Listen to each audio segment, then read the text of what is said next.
nosso próprio tipo de amor, o nosso amor é tão fraco, é tão falho, se assemelha muito ao de Pedro, né? Senhor, eu dou minha vida pelo Senhor. Aí na hora do vamos ver, não conheço não, nunca ouvi falar, né? O nosso amor, ele é muito ainda falho, fraco. Mas esse amor só é possível porque Cristo, primeiramente, Ele nos amou.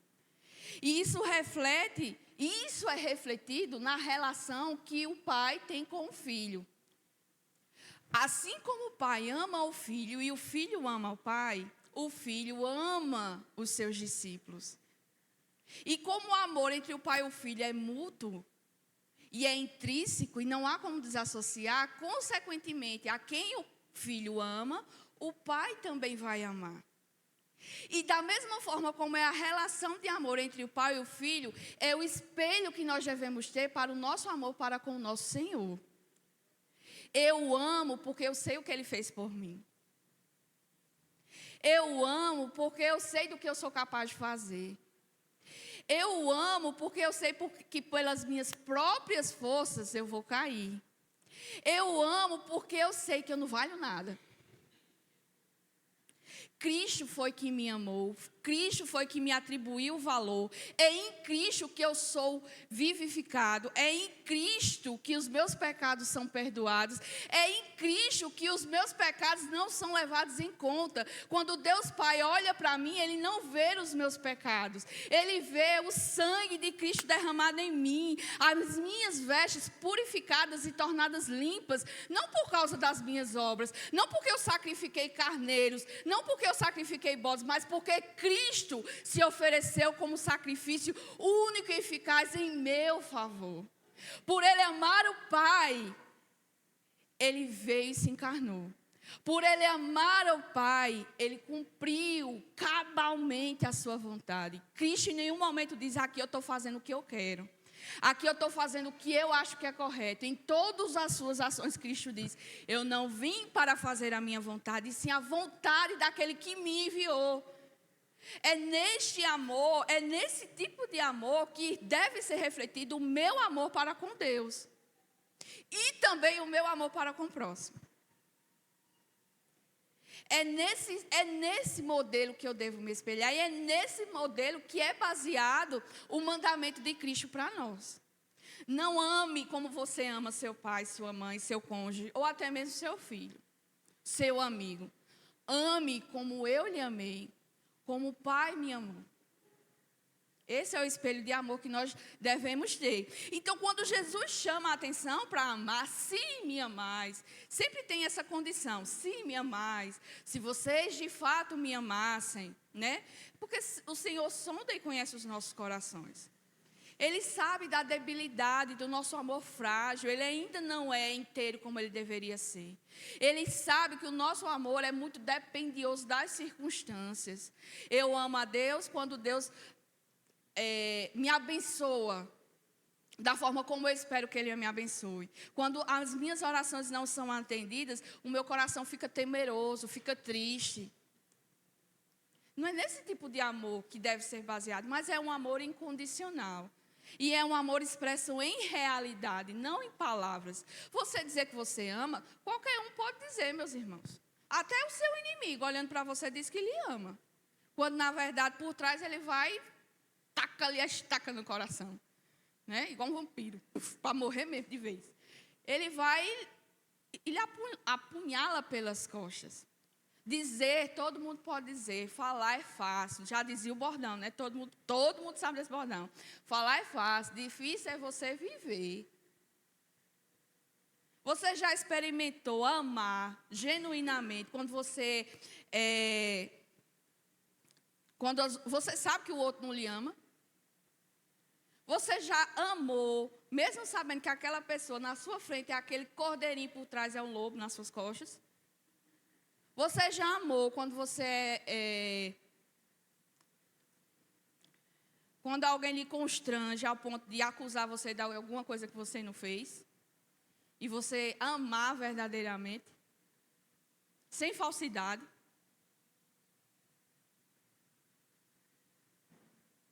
É esse tipo de amor. não é baseado em que ou em que, mas baseado no que, em Cristo, no que Ele fez, no que o Pai fez por mim e na união que nós temos com Ele. Eu rogarei ao Pai, Ele vos dará outro Consolador, a fim de que esteja sempre convosco. Cristo, mais uma vez, Ele traz e consola o coração dos discípulos, dizendo, olha, eu vou partir. É necessário que eu parta para que essas coisas que disse antes aconteçam. Mas não se preocupem, porque eu, quando eu irei voltar para a casa do Pai, eu vou rogar para Ele e Ele vai conceder um Consolador. Cristo já tem por certo, Ele vai rogar e Deus vai atender o seu pedido. Por quê? Porque a sua vida é baseada num relacionamento intrínseco de um amor real entre o pai e o filho. Ele sabe que esta também é a vontade do Pai, por isso que Ele garante isso para os seus. O Espírito da verdade é, em contraste aqui, o espírito enganador, tá certo? Não que há uma dualidade, mas ele está falando aqui que quem virá, esse Consolador que virá para estar conosco e para sempre, ele não se ausentará dos discípulos, no meio dos discípulos, é o Espírito da verdade. Por que ele traz essa ênfase na verdade? Porque o Paracleto, que é o Espírito da verdade, ele é principalmente porque ele comunica a verdade. No sentido de que ele vai testificar tudo aquilo que Jesus já ensinou em seu ministério. A verdade que nós precisamos compreender aqui é que em constantes momentos, João, ele utiliza para dizer no Evangelho que, por exemplo, quando Cristo purificou o templo, capítulo 2, né? Eles não entenderam o significado daquilo que Jesus estava realizando. Mas depois, quando Cristo ressuscitou, aí que eles puderam compreender aquilo que Cristo realizou. Certo? Em determinados momentos, João, ele destaca isso, né? Que eles não sabiam, não compreendiam no momento, mas depois algo aconteceu. E eles então compreenderam. Por que eles foram capazes de compreender aqueles atos de Jesus? Porque o Espírito, o Paracleto, o Consolador, o Espírito da verdade, veio e testificou isso no coração deles. A capacidade dos discípulos realizarem obras tão grandes depois da ressurreição de Cristo é por causa do Espírito da verdade que os capacitava com poder e autoridade para estas coisas acontecerem. Não é porque você é salvo, você vai fazer todas as coisas, mas é porque o Espírito da verdade habita em você. É que capacita, lhe dá poder, lhe dá instrução, traz à memória todos os ensinos de Cristo, para que, no momento oportuno, você seja fortalecido, edificado e que você possa edificar a outros também. Tá? O Espírito da verdade, ele tem esse papel de testificar, de trazer à tona e de ampliar, no sentido de visibilidade, de conhecimento dos apóstolos, tudo aquilo que Jesus estava ensinando. Eu brinquei aqui semana passada, né, sobre a incapacidade da gente de poder compreender as coisas do Senhor. Não é? Nós vimos que Filipe, né, Jesus veio ensinando. Quem vê ao Pai, vem a mim. Eu estou com o Pai, nós somos um só. Aí Filipe olha para Jesus e ainda diz assim, Jesus, mostra-nos o Pai. Aí a resposta de Jesus, eu senti a tristeza de dizer, mas Filipe, como é que pode, Filipe? Eu tenho falado a vocês há tanto tempo, né? E você ainda olha para mim e me pergunta, revela-me o Pai. Filipe, eu sou a expressão do Pai. Quem quer ver o Pai tem que vir por mim, tem que olhar para mim. Tem que ver por mim, através de mim. Eu revelo o Pai permanece em mim e eu permaneço no Pai. Aí a gente fica, mas Filipe, né, os discípulos são lentos. Nós também somos lentos. Esse entendimento que hoje nós temos não é porque, né, nós somos especiais. Os discípulos estavam com Jesus, aprendiam diretamente de Jesus e nós somos os melhores, né? Não, não é assim. Acontece porque o Espírito da verdade é quem testifica destas coisas. Que você outrora poderia ler a Bíblia de trás para frente e isso não ser real, uma realidade. Você lê e não entender nada do que está falando. Não, é só Cristo precisa ir para voltar. É o que ele está dizendo aqui, né? Eu rogarei, quando eu for, eu rogarei e o Pai vos concederá o Consolador. A nossa antes e ainda um pouco agora, né? Não está muito difícil, distante, não, dessa realidade, não. Por quê? Vocês já se perguntaram em alguns momentos que você está lendo a palavra, aí tem uma passagem lá que é difícil de seu entendimento, aí você vai procurar comentários se você tem. Se você não tem comentário, você vai pesquisar na internet, né? Aí bota logo lá, pregação de Augusto de Nicodemos, de Hernandes Dias Lopes, aí bota lá o versículo que você está procurando, né? Você vai em busca daqueles que você tem conhecimento e que são fiéis na palavra, né? Mas você já parou, em primeiro lugar, para pedir direção ao Senhor para lhe revelar a sua palavra? Antes de ler, você já buscou a presença de Deus em oração e pedindo para que o Espírito da verdade, que habita em nós, ele não está no pastor tal, em fulano, em ciclano, ele está em nós. Ele habita em nós. A gente confia muito nos outros e esquece de confiar naquele que o próprio Deus enviou para nos ensinar todas as coisas. Ah, Poliana, mas eu orei e ele não me respondeu. Talvez não seja a oportunidade de você aprender naquele momento. Talvez não seja a oportunidade. Talvez você precise experimentar alguma situação para você compreender o que aquilo significa. Talvez Deus precise tratar de você de uma forma totalmente diferente para que você compreenda, não somente de entendimento e racionalidade, mas você compreenda com tudo que há em você o que aquilo significa.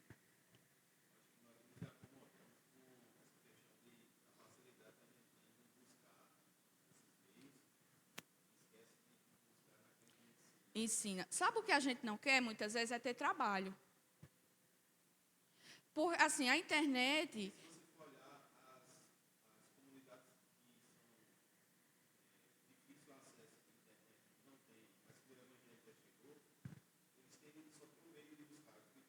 Exatamente. Exatamente. E talvez eles tenham compreensão um pouco maior até de certos pontos que nós não temos.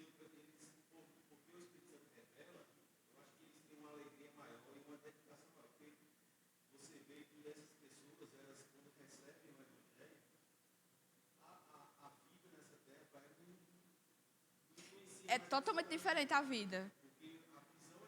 É. É. Exatamente.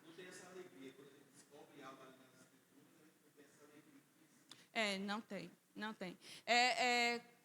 Como você bem falou, Diácono, essa questão de que a gente não se esforça, a gente não quer ter trabalho. A gente já acha tudo tão pronto, tão fácil e mastigado, que é mais fácil a gente ouvir e reproduzir, do que você buscar aprender de uma forma bem mais, eu diria que bem mais sublime, bem mais espiritual, o próprio Deus ensinando essas verdades a você. Né? Aí, o que é que a gente precisa? Aí é justamente o que vai contra o nosso ser. A gente precisa de dependência. E a gente não quer ser dependente. A gente quer ser por si só alguma coisa. A gente necessita de alguém que nos ensine. Só que a gente não quer ser ensinado por alguém. A gente quer ser aquele que ensina. A gente precisa de Deus todos os dias nos direcionando acerca da sua palavra, mas a gente não quer, porque a gente acha muitas vezes que o meu entendimento acerca daquela questão é maior do que a revelação que o próprio Espírito dá. Às vezes a gente quer romantizar ou gourmetizar a palavra de Deus num sentido bem mais amplo, quando ela é tão simples, tão pura para nós, e a gente quer procurar uma coisa mais profunda, quer ir mais... O claro é isso, nós temos um novo mandamento que não é tão novo, mas nós temos um novo por causa do exemplo e de quem nos deu. Um novo mandamento, amar uns aos outros. Aí a gente ama? Não ama. Teoricamente, ele seria mais fácil. Por quê? Porque não depende das minhas emoções. Eu não preciso sentir algo por Ana para amar a Ana. Eu tenho que amar a Ana. Mas a gente sempre vai pelo lado mais difícil. Eu não amo Ana porque Ana não dá paz para mim. Eu não amo Ana porque Ana é grossa.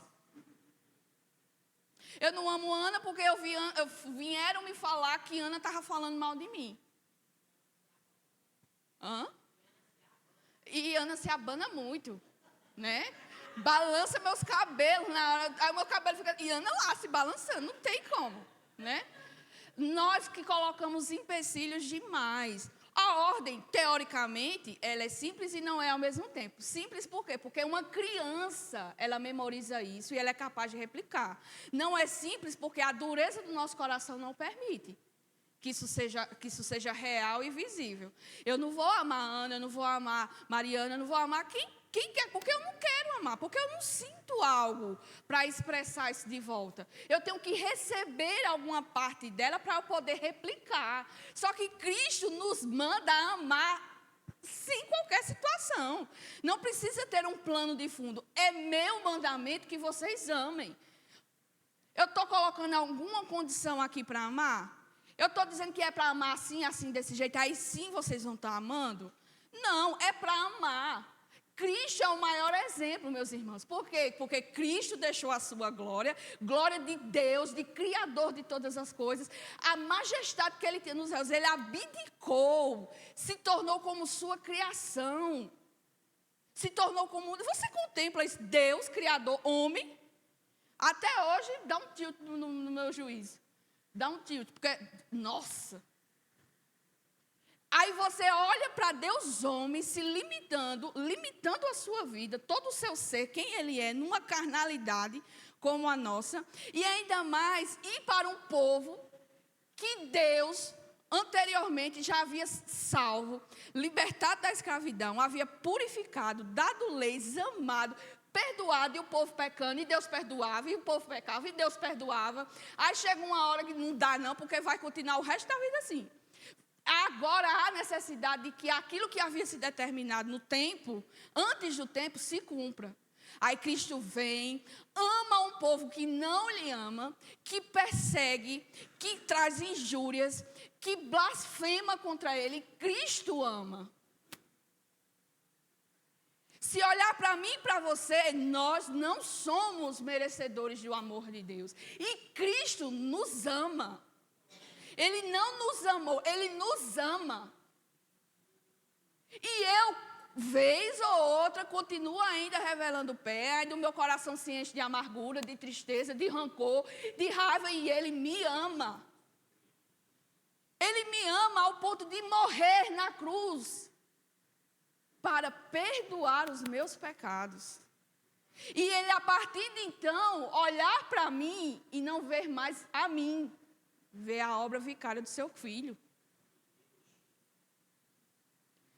Você imagina você ter um grupo de amigos e você ser traído por um deles? E esse grupo de amigos que você tanto ama e está cuidando e está consolando no momento da sua dor, da sua aflição, no momento que você mais precisa, você é deixado sozinho, você ser abandonado, negado, ninguém olhar para você e ter misericórdia, e você ainda ser açoitado, esbofeteado, maltratado, e ainda assim Ele amar. No ápice da cruz, Ele orar a Deus e pedir para que Deus não impute a Ele o pecado, porque eles não sabem o que está fazendo. Isso é amar.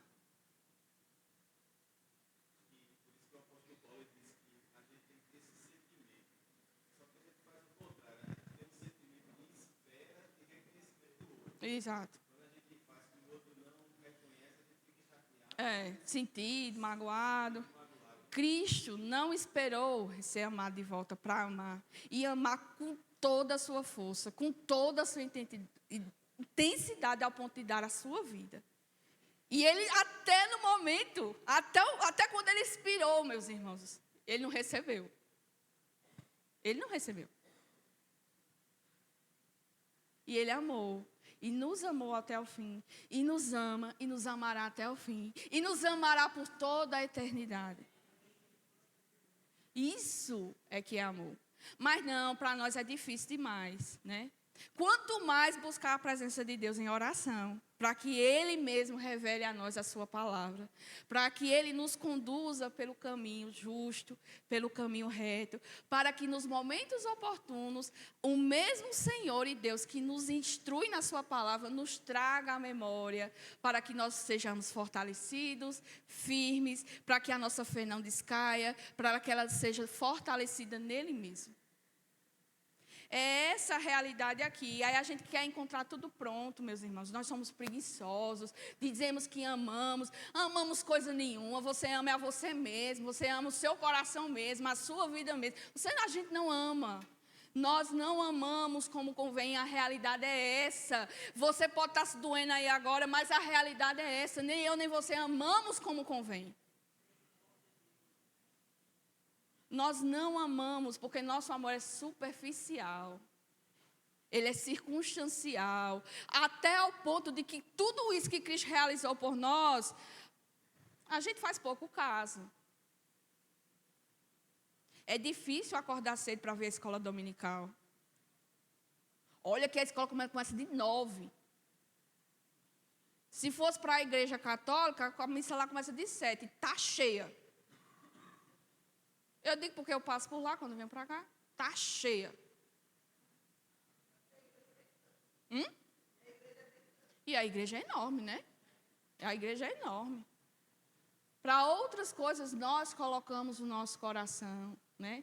Desprendemos nossos esforços, nossa força, nosso vigor, nossa vitalidade. Cristo nos chama para sermos cooperadores no seu reino. Aí a gente quer gastar a nossa vida estudando, trabalhando para ganhar dinheiro, para comprar isso, para comprar aquilo. Aí no final a gente fica doente porque trabalhou demais. Aí o dinheiro que a gente ganhou a gente tem que gastar para fazer cirurgia, para fazer isso, para fazer porque ficou doente. Aí acontece que acaba tudo, saúde, dinheiro, você não tem mais nada. Aí quando finalmente você olha para o seu Criador, já não tem mais nada. Só a vontade mesmo. Só a vontade que fica. Só a vontade que fica. Precisamos buscar a presença de Deus, o Espírito da verdade que já habita em nós, meus irmãos. Ele não é uma realidade estranha, ele não é alheio, ele não está distante, ele está junto, dentro de nós. Dentro de nós. Esse é o contraste dos cristãos com o que está no mundo. Por quê? O Espírito da verdade que o mundo não pode receber porque não vê nem o conhece. Por que o mundo não vê? O mundo é materialista. O mundo é materialista. O mundo precisa ver para dar valor. Você só é alguma coisa para o mundo se você tiver alguma coisa. Né? No reino de Deus, não. Porque é Deus que concede. A gente não tem nada, não oferece nada, não traz nada, mas é Deus que concede. Então, nessa realidade, o mundo é diferente porque o mundo é materialista. Ele precisa ver para poder crer, para poder dar um valor. E nem se vê, ele pode dar valor. Isso é uma realidade até para Cristo. Cristo veio, se tornou real e visível, humano, e o mundo viu e não creu. Né? Nem isso, nem ver, nem materializado significa que o mundo vai acreditar. Não vê porque não conhece. Não pode receber porque não conhece. Não conhece. Isso só é possível para aqueles que estão nele. Para aqueles que conhecem. Para aqueles que reconhecem quem ele é. Porém, os discípulos conhecem. O mundo não. Eles conhecem. Porque ele habita convosco e estará em vós.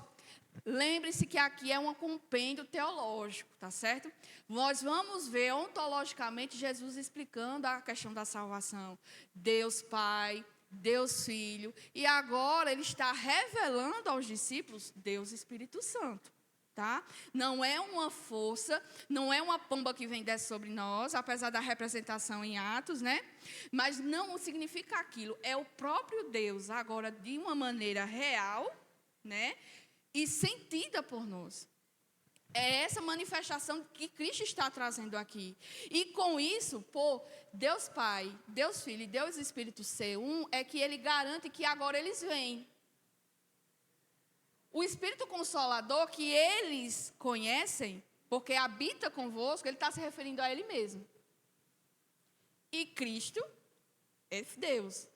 Deus Pai, Deus Filho e Deus Espírito Santo. Essa divisão de Deus Pai, Filho e Espírito Santo, ela é dentro da ontologia, da questão da soteriologia. No quesito de salvação, Deus tem 3 papéis: Deus Pai, Deus Filho e Deus Espírito Santo. Mas é um só. Então, quando Cristo diz que eles aqui conhecem e habita convosco, ele está dizendo que é o mesmo Deus que está ali presente, que voltará agora numa outra esfera na questão de salvação. Compreendidos até aqui? Compreendidos até aqui? Posso continuar? Ok. Não vos deixarei órfãos, voltarei para vós outros. E eu pulei até essa parte aqui. Mas eu falei, né, que o mundo, a ordem moral em rebelião contra Deus não pode receber porque não vê nem o conhece. Os discípulos, portanto, já o conhecem mais do que eles mesmos pensam. Conhecem na plenitude? Não, porque precisa vir o Espírito para que seja revelada essa compreensão. Mas eles, em parte, já conhecem sobre isso. E eles conhecerão ainda mais de uma forma íntima após Jesus ser exaltado e enviar o Espírito da verdade. Jesus prometeu pedir ao Pai para enviar outro conselheiro, o Espírito da verdade, para estar com seus discípulos para sempre. Eles deveriam ser encorajados, pois o Paracleto vive com eles e estará também neles. Aí a pergunta que fica implícita para os discípulos é: esta promessa, ela é muito boa, né? Você vai preparar um lugar, vai vir alguém que vai ficar conosco, que vai nos ensinar, que vai ser nosso que vai ser nosso companheiro, que vai estar lá conosco, nos ensinando, nos auxiliando. Certo, isso tudo é bom, mas e você? Vai para onde? Né? E Jesus, e tu? Tu vai para onde? Fica a pergunta implícita no coração dos discípulos. A resposta que Jesus vai dar é justamente esse versículo 18, que é que ele não deixará os discípulos órfãos, ele vai voltar. A promessa, nós temos uma promessa, né? Isso já foi visto semana passada, nós temos uma promessa. Cristo é quem está nos garantindo que irá e que ele mesmo voltará. Com circunstâncias, quando? Não sabemos. Como? Muito menos. Mas Cristo voltará. Isso já está determinado, ele vai voltar para os seus. Vocês não ficarão órfãos, vocês não ficarão sem pai, vocês não ficarão sem mãe, vocês não vão ficar sozinhos no mundo. Eu vou preparar lugar e eu vou estar interrogando por vocês lá, advogando por vocês lá, mas do mesmo jeito que eu vou estar lá, vai ter alguém aqui com vocês, o meu Espírito estará aqui com vocês, ajudando e guiando. Mas também não vai ser por muito tempo não, eu volto. Eu volto.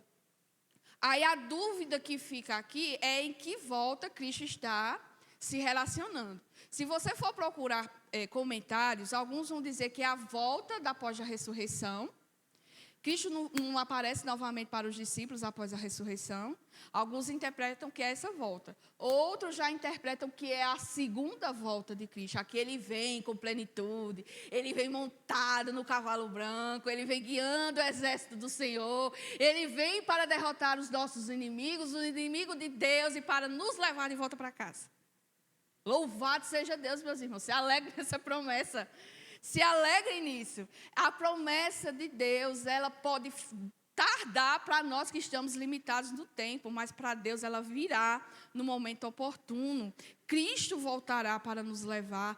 Não fiquem perturbados, não se preocupem, vocês não vão ficar órfãos. Eu voltarei para vós outros.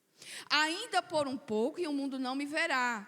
Ele está falando agora da morte dele. Né? Ainda por um pouco o mundo não me verá, vós porém me vereis, porque eu vivo, vós também vivereis. Por causa da obra de Cristo, do caminho que ele irá estar preparando para nós, ele nos abriu um novo e vivo caminho. Para aqueles que estão em Cristo, não mais experimentarão morte, não mais experimentam a morte física, não a morte eterna. Tá? Mas ele está aqui consolando e dizendo que por mais que eu morra, eu voltarei. Por mais que isso seja escandaloso e demais para a compreensão de vocês, eu vou, mas eu volto. Eu não vou ser limitado pela morte. Eu voltarei. Naquele dia, Vós conhecereis que eu estou em meu Pai, e vós em mim, e eu em vós. Sobre essa relação aqui, eu vou deixar para o capítulo 17, para a gente destrinchar ele um pouco melhor, tá certo? Como isso é retratado novamente no capítulo 17, então a gente fala disso de uma forma mais ampla lá, tá? Porque para não tomar mais tempo do que esse capítulo já tem turma, tá certo? Isso vai ser, não se preocupe que isso vai ser detalhado mais na frente. Mas essa relação de intimidade que nós temos, assim como o pai tem com o filho, nós teremos também com o pai. E o pai também conosco e o filho também. Aquele que tem os meus mandamentos e os guarda, esse é o que me ama. E aquele que me ama será amado por meu Pai. Eu também o amarei e me manifestarei a ele. Aqui eu preciso dar algum detalhe sobre relação a isso. Eu preciso enfatizar mais um pouco. Vocês acham que eu preciso falar mais um pouco sobre isso? Está claro para vocês o que significa, pela graça do Senhor Jesus?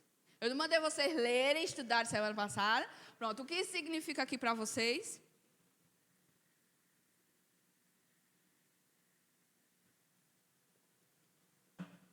Eu não acredito que vocês não sabem, não.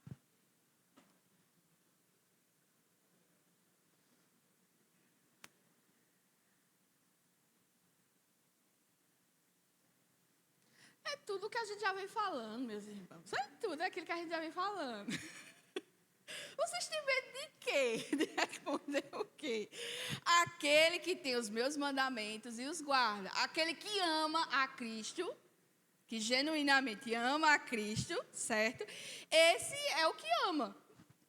Alguma dúvida com relação a isso? Não. Exatamente. Exatamente. Nós, o próprio Cristo dá garantia. Nós seremos conhecidos. O mundo também conhecerá que nós estamos em Cristo, se de fato nós amamos. Isso aqui não tem nem o que discutir. É o próprio Cristo falando, não sou eu que estou falando para vocês. É o próprio Cristo que garante isso, que diz essas coisas. Então, aquele que me ama, esse guarda os meus mandamentos. Observa e guarda, ouve e guarda, e replica, né? E aquele que me ama será amado por meu Pai. Por quê? Porque vai ser amado pelo Pai.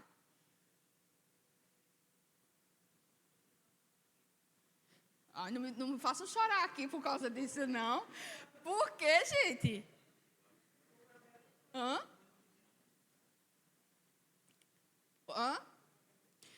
Aquele que ama, guarda os mandamentos. E o Pai também vai amar. Por que o Pai vai amar? Porque está guardando os mandamentos.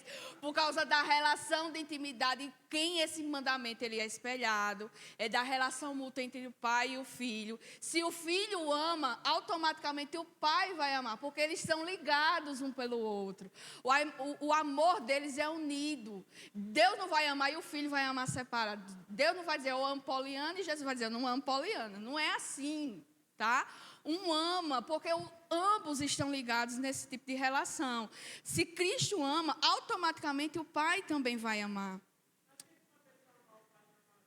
Não. É por isso que é o modelo, de amor que é exigido aqui. Da mesma forma como o pai e o filho se amam, é o espelho para o nosso tipo de relacionamento. Porque é como base nesse que Cristo nos ama e que nós devemos também amar a Deus e automaticamente ao Pai. Por quê, meus irmãos? Porque Jesus é o caminho, a verdade e a vida. Porque ninguém vem ao Pai senão por Ele. Ele é a revelação máxima da expressão de Deus. Ele é o único caminho que nos leva a Deus. Ele é o próprio Deus encarnado, é a própria palavra encarnada, ela é a própria sabedoria manifesta. Então não tem, é inconcebível a ideia de você amar a Deus e não amar Jesus. Você não ama ninguém, se você pensar dessa forma. Ai, eu amo a Deus, mas Jesus não é Jesus, é um profeta. Então você não ama ninguém, você não ama nem você mesmo, quanto mais a Jesus e a Deus. Você não ama ninguém, porque é tem hora que não sai. Você não pode desassociar, né, esse tipo de relação. Quem ama ao Pai, ama a Jesus. Se você ama Jesus, você ama ao Pai. Se você ama Jesus, se você não ama Jesus, você não ama ao Pai. Disse-lhes então Judas, não Iscariotes. Agora não é o Judas Iscariotes, porque ele saiu. Quem é esse Judas aqui? É o Judas de Tiago. Certo? É Judas, é o Judas de Tiago. Não Tiago de Ana, é outro Tiago, tá?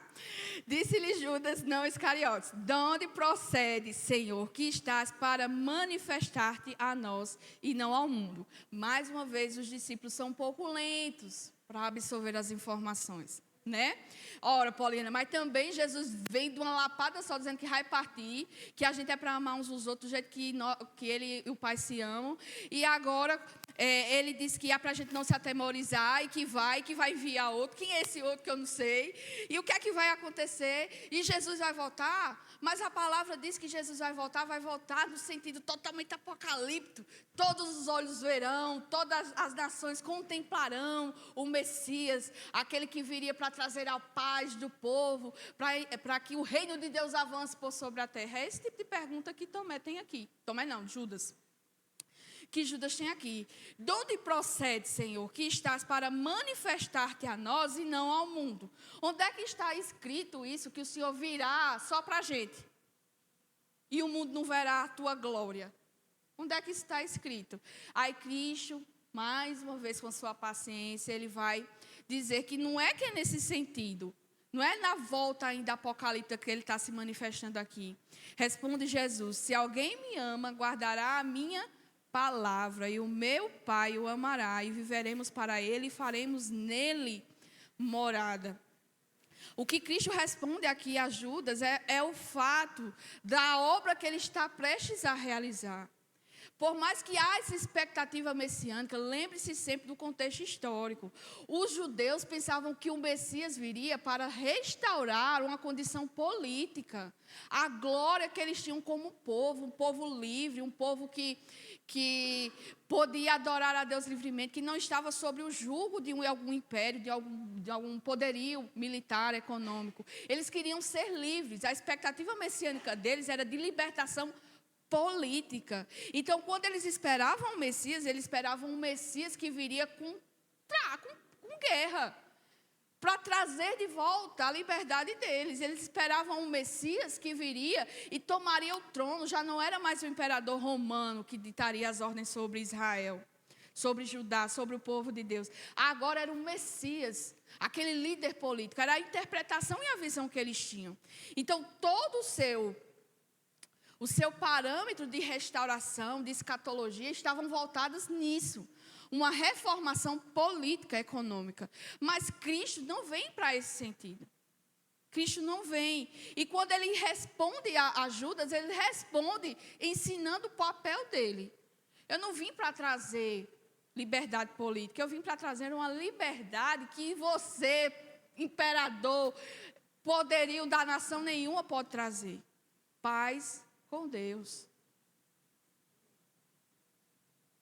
Paz. Você quer coisa melhor na sua vida? Você quer uma coisa melhor do que você ser liberto por imperador romano e você ser livre? É você ter o próprio Deus em comunhão e habitando em você. Não há algo melhor que o homem possa alcançar nesta vida do que essa graça.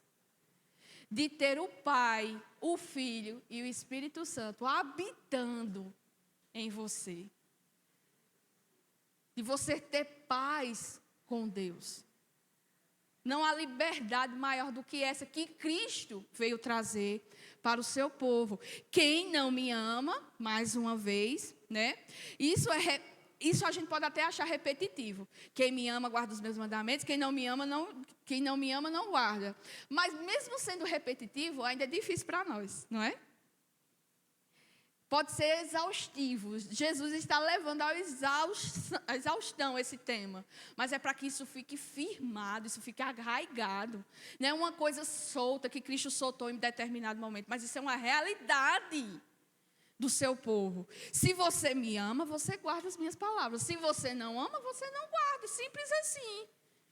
Simples assim. E a palavra que está ouvindo não é minha, mas do Pai que me enviou. E Ele ainda justifica. Se você não guarda as minhas palavras, você está negando a palavra do próprio Deus. Então você não está negando a mim somente, você está negando o próprio Deus. Porque tudo que eu falo, tudo que eu faço não é da minha vontade, mas é em conformidade à vontade do Pai que me enviou.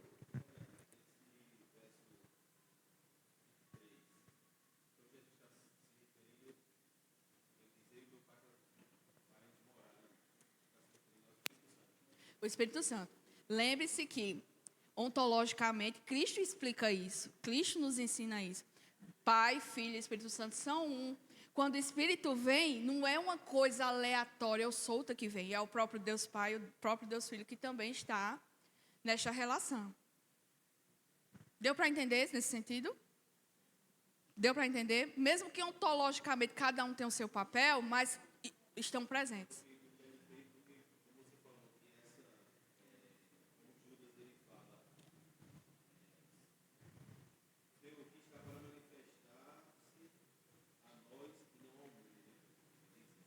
Uhum. É. Isso. Do Espírito Santo. Isso mesmo. Do Espírito Santo, que é tratado aqui no versículo 23. Faremos morada nele com relação ao Espírito. Tá? Verso 25. Isto vos tenho dito, ainda estando convosco. Ora, essas coisas eu estou revelando enquanto eu estou aqui com vocês. Por quê? Porque daqui a pouquinho eu vou sair de cena, vou fazer uma coisa maior que vocês nem ainda se tocaram no que eu vou fazer, mas para quando isso acontecer, vocês sejam fortalecidos. Vocês continuem firmados na fé. Para vocês não pensarem que eu vou ser morto, porque os fariseus foram que me prenderam. Não foi o imperador, governador Pôncio Pilatos que me prendeu. Não foi porque me perseguiram, foi porque eu fui morto. Mas é porque a vontade do Pai precisava ser cumprida. E essa é a vontade do Pai. Estas coisas eu vos digo para que vocês não sejam pegos de surpresa e achar que tudo isso que vai acontecer é algo fruto da obra do ser humano. Mas é obra de Deus. Isso está para acontecer porque isso precisa acontecer. Mas o Consolador, o Espírito Santo, a quem o Pai enviará em meu nome, porque, versículo 16, eu rogarei ao Pai e o Pai vos enviará o Consolador. Versículo 26, o Consolador, o Espírito Santo, a quem o Pai enviará em meu nome, tá? Esse vos ensinará todas as coisas e vos fará lembrar de tudo o que vos tenho dito. Qual o primeiro papel, qual é a ação, em primeiro lugar aqui, descrita, do Paracleto, do Espírito Santo, do Consolador, do Espírito da Verdade? Ensinar. Ensinar todas as coisas e fará lembrar de tudo o que vos tenho dito. Aqui é o papel, em primeiro lugar, né, que é destacado aqui no ensino de Jesus acerca do Espírito Santo. Ensinar e fazer a memória, fazer lembrar tudo aquilo que vos tenho dito. Uma coisa que é importante a gente destacar aqui é que essa missão é primariamente para os discípulos do primeiro século. Alguém aqui já esteve com Jesus, pessoalmente? Para que Jesus lembre tudo que foi ensinado? Essa ação aqui é primariamente para os discípulos do primeiro século. Tá certo? Porque lembre-se que João aqui está escrevendo para os irmãos, para a igreja do primeiro século. Ele não está escrevendo para a igreja do século 21, não. Por mais que pela soberania de Deus isso alcançou e abarcou, e louvado seja Deus por isso. Mas os seus leitores iniciais da carta eram os primeiros. Era a igreja do princípio do século I. Então, como é que João teria a garantia de tudo isso aqui que ele escreveu? E como é que eu, lendo este evangelho, eu posso dizer que, de fato, isso tudo aconteceu? Porque quem foi que guiou, ensinou e trouxe à memória todas essas coisas? O Espírito Santo de Deus. Deu para entender? Está claro isso aqui para vocês? Glória a Deus, tá? Isso quer dizer, Paulina, que o Espírito Santo só ensinou aquele povo? Não, de maneira nenhuma. Como eu já disse, ele nos ensina ainda hoje. tá? Ele nos ensina ainda hoje. E nós precisamos buscar a presença do Senhor para que isso seja uma realidade vivida e experimentada por nós. Lembre, nós não somos diferentes dos primeiros cristãos. Deus, assim como capacitou a eles, capacitou a nós também. O que nós temos de diferencial é que nós temos agora um material totalmente formado. É atemporal. Ela, desde quando foi enviado por Jesus até o fim dos tempos, ela continua em ação, e presente, e real, e manifesta-se. Porém, cabe a nós também dar lugar, né? Dar a oportunidade para que essas coisas aconteçam. Por isso que a exortação de Paulo lá em Efésios é que não entristeçai o Espírito. Não apagueis o Espírito, né? Isso deve ser manifesto. Nós temos a mesma capacitação que os primeiros cristãos teve, tá? Aí você deve perguntar-se assim: nossa, então quão distantes nós estamos da realidade de como a igreja deve se portar? Porque a igreja do primeiro século realizava sinais, maravilhas, expulsavam demônios, muita gente era liberta, curada. E por que nós não fazemos isso hoje?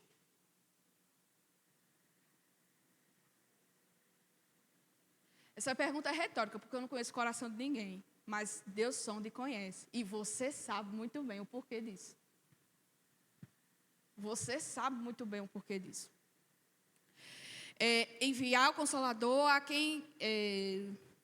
versículo 26. Esse vos ensinará todas as coisas e vos fará lembrar de tudo o que vos tenho dito. Versículo 27. Deixo-vos a paz. Isso aqui, meus irmãos, é tremendo. Daria 3 aulas seguidas.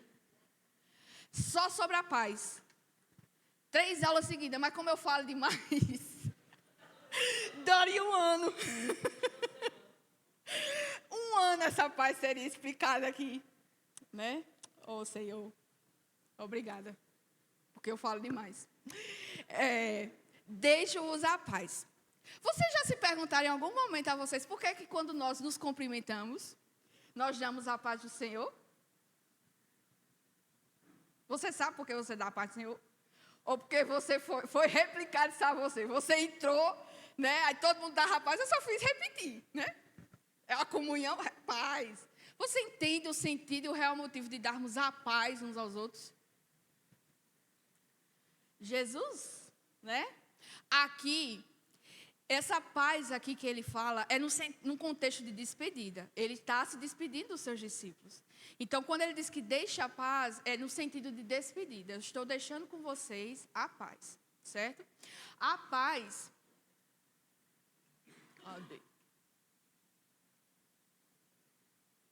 A paz, no grego, é eirene, que reflete o hebraico shalom, né? Shalom, paz do Senhor. No hebraico, é no sentido de saudação. Quando você chega e você sauda alguém com a paz do Senhor. Cristo aqui, ele já está deixando a paz na despedida. Nesses 2 sentidos, tem muita informação que nós poderíamos destrinchar muito bem. Não é o meu foco aqui agora, nem será, mas eu vou tratar um pouquinho com vocês. Quanto à questão de paz... essa é uma das características fundamentais do reino messiânico, que ela é prevista tanto no Antigo Testamento e que ela é cumprida no Novo, certo? A paz de Cristo, a paz que Cristo dá. Deixo-vos a paz.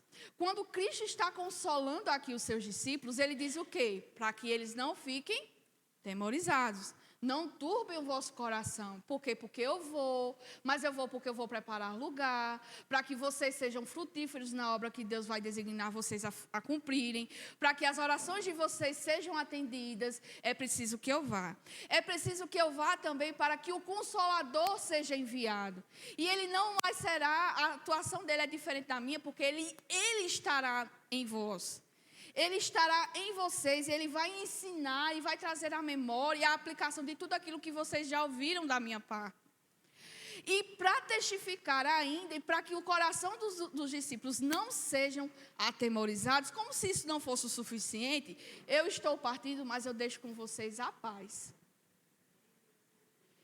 Eu vou, mas vocês não turbem o vosso coração, porque além dessas coisas que eu disse que vai acontecer, eu deixo a minha paz com vocês. E o que isso significa, Paulina? O que é que essa paz significa? Porque eu sou crente e eu não tenho paz. Então você precisa ser liberto em nome do Senhor Jesus Cristo, porque todo aquele que experimenta de uma vida de intimidade íntima e sincera com o Senhor, tem paz, apesar das circunstâncias, apesar das situações, ele tem paz no seu coração. Por quê, meus irmãos? Porque a paz quem concedeu foi Deus, foi Cristo, e ele faz essa separação. A paz que eu dou e deixo para vocês é diferente da paz que o mundo apregoa.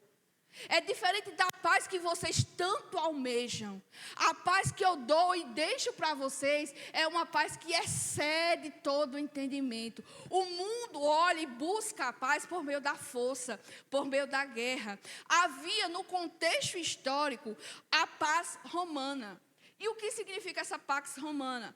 É a paz de uma segurança que o Império Romano trazia aos seus conquistados. Mas ele trazia essa segurança, essa paz, essa tranquilidade por meio da força. Era preciso conquistar guerra, força, o braço, o homem, as lutas, as guerras. Para você ter paz, no sentido atual, se eu posso assim já aplicar, porque já tocou, no sentido de que nós buscamos a nossa paz conforme o mundo dita para nós o que é a paz. O que é paz? A paz é você ter dinheiro, é você ter sucesso, é você ter uma casa bem estruturada, é você ter um carro para onde você possa ir a hora que você quiser, é você ter roupa, é você ter sapato, é você ter a hora que você quiser comprar, você ter dinheiro, é você ir, mas na verdade Deus é quem traz para nós a verdadeira paz. Por quê, meus irmãos? Você pode ir, você pode conquistar, você pode labutar, você pode até ter, mas isso não traz garantia de paz nenhuma ao seu coração. Porque a paz que Deus concede a nós é a paz da consciência de que em Cristo os nossos pecados estão perdoados. Em Cristo já não há mais condenação para o povo de Deus, porque em Cristo nós fomos libertos. Louvado seja o nome do Senhor. A paz que Cristo nos dá e Ele deixa para nós é essa paz que nenhum homem consegue roubar do nosso coração. É a paz que você pode estar no barco, a tempestade pode estar vindo, o barco está já virando, mas você sabe que Deus está no barco com você. Você tem paz quando todas as coisas à sua volta são contrárias. Quando você olha e você não vê saída, você diz: Senhor, o que é que eu faço agora? Mas Deus vem, consola e derrama da sua paz em nosso coração. A paz que Deus concede a nós é apesar de qualquer diagnóstico médico de dizer que não tem cura, já não há mais jeito, já não há mais situação, mas mesmo assim eu tenho paz, porque o Deus que me concede a paz me dá segurança, me dá consolo, me dá conforto, me traz paz. E isso ninguém pode roubar de nós. A nossa paz só encontramos em Cristo e é nela que está verdadeiramente acoplada. É em Cristo que encontramos segurança, é em Cristo que encontramos paz, dinheiro, bens. Nada neste mundo pode trazer somente aquilo que Deus concede a nós. Meus irmãos, mais de uma vez Deus tem tratado conosco acerca dessa realidade. A nossa segurança não está neste mundo. A nossa segurança não está nas coisas. Não está no amor das pessoas. A nossa segurança está em Cristo. A nossa fortaleza, quem nós somos, depende de Cristo. Se Cristo fez por nós, não há nada que nós possamos fazer, porque é Ele que verdadeiramente nos concede. Não é na segurança do seu trabalho que você vai ter paz, porque Deus pode tirar isso de você.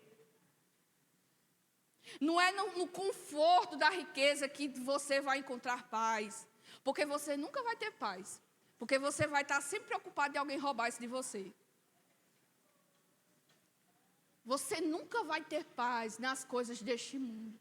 A paz, a verdadeira paz, nós só encontramos em Cristo Jesus. E é porque Ele nos concede, aqui isto é uma realidade. É porque Ele concede a mim e a você paz, verdadeira paz que nós podemos descansar. Descansar, meus irmãos, apesar da situação, apesar das circunstâncias, apesar do que você esteja passando, em Cristo, nós temos paz. Paz, porque Ele nos concedeu paz, e principalmente a paz de Deus para com os homens. Então, meus irmãos, toda vez que você agora sair do seu lugar, ou você chegar e você encontrar seu irmão, você dê a paz. Mas você não está dando a sua paz. Você está anunciando a outro a paz que você recebeu, que Cristo lhe deu. E você externa que essa paz alcance também a seu irmão. Compreendidos? Quando vocês derem a paz, vocês já sabem o motivo por que vocês dão a paz. Porque você recebeu ela. É possível que você transmita isso a outros também. Louvado seja o nome do Senhor Jesus, meus irmãos. Louvado seja o teu nome, ó Pai, pela tua maravilhosa graça que nos alcançou, pela tua paz, Senhor, que excede todo o entendimento. O mundo, Senhor, tenta de todas as formas buscá-las, mas louvado seja o teu santo nome, porque encontramos em ti. O Senhor nos concedeu essa paz. O Senhor aprove ao Senhor pela sua graça e misericórdia nos concedê-la. Por isso, Pai, muito obrigada. Obrigada pelo tamanho amor. Obrigada, Senhor, por tamanha renúncia. Obrigada, Senhor, por ser exemplo em todas as coisas a nós. Que a nossa vida seja um reflexo de todo esse entendimento que nós temos adquirido. Seja um reflexo real, Senhor. Não seja apenas ciência, conhecimento, sabedoria, mas seja, Senhor, uma expressão real de que verdadeiramente te amamos, para que possamos expressar esse amor aos outros. Não nos permita ser guiados pelas nossas próprias emoções. Liberta-nos de nós mesmos, Senhor, para o louvor da tua glória, mas que sejamos sempre guiados pelo teu Santo Espírito, para cumprir e atender ao teu chamado, para ouvir a tua voz, para aprender de ti, Senhor, apesar de todas as circunstâncias. Faz-nos anelar, faz-nos ter desejo por ti e por tua palavra, faz-nos desejar estar em tua presença, assim como desejamos as coisas desse mundo, assim como o nosso corpo anseia por água e por bebida, Senhor, que esse seja o mesmo anseio e desejo do nosso coração, pois tu és, ó Pai, a verdadeira comida e a verdadeira bebida. Concede-nos, Senhor, a alegria de estarmos em tua presença, de ouvir a tua voz, de reconhecer o teu chamado, para que na viração do dia, Senhor, possamos nos encontrar, para que o Senhor nos ensine, nos transforme, nos liberte, nos resgate para o louvor do teu santo nome. Livra-nos de nós mesmos, tira de nós todo o coração orgulhoso, toda arrogância, toda jactância, porque nada provém de nós, tudo provém do Senhor. Para o louvor da sua glória retornará, ó Deus. Permita que o nosso coração seja voltado para o amor das nossas almas, para o amor das nossas vidas. Que nada, Senhor, tire isso da nossa mente e do nosso coração. Que desejamos estar em tua presença, ó Deus, para o louvor da tua glória. Ensina-nos, corrige-nos, constrange-nos, fala conosco, porque o teu povo carece da tua voz. Ó Deus, em nome do Senhor Jesus, transforma-nos para o louvor da tua glória. Aviva por meio do teu Santo Espírito a tua igreja. Desperta porque nós estamos dormindo, Senhor. Desperta porque nossas mãos estão fracas, porque os nossos pés, Senhor, são preguiçosos, porque o nosso coração anseia as coisas deste mundo e não a ti. Transforma-nos para o louvor da tua glória. Move, Senhor, gera um mover, ressuscita, transforma, liberta, aviva. Traz-nos um arrependimento real e genuíno de quem nós somos, para que o teu Santo Espírito possa nos transformar. Liberta dos nossos pecados, porque estamos distantes de ti, Senhor. Estamos longe de ti, Senhor. Permita que o teu coração, o teu Santo Espírito nos constranja, para que nós não venhamos a achar que estamos em ti, quando na verdade nós não estamos. Transforma-nos para o louvor da tua glória. Levanta a tua igreja como coluna e baluarte da verdade, para anunciar aos quatro cantos deste mundo que só o Senhor é Deus e que não há outro, que a vida verdadeira só encontramos em ti, que a paz genuína e aquela que ninguém pode roubar só encontramos em ti, ó Deus, para que outros também possam experimentar da graça que nós muitas vezes experimentamos e desprezamos. Ajuda-nos, fortalece-nos, abençoe, Senhor, esta casa, guia a liderança deste lugar, Senhor, para o louvor da tua glória. Livra a mente deles e o coração de serem guiados por eles mesmos, pelos seus desejos, pela sua carnalidade, mas que eles possam estar sensíveis à tua voz e ao teu Espírito, para que o Senhor mesmo possa conduzir a tua igreja. Ó Pai, levanta homens, mulheres comprometidos com a tua palavra, levanta jovens, Senhor, que se apartam do mal e do pecado, levanta os jovens, Senhor, com força e vigor para anunciar a tua palavra.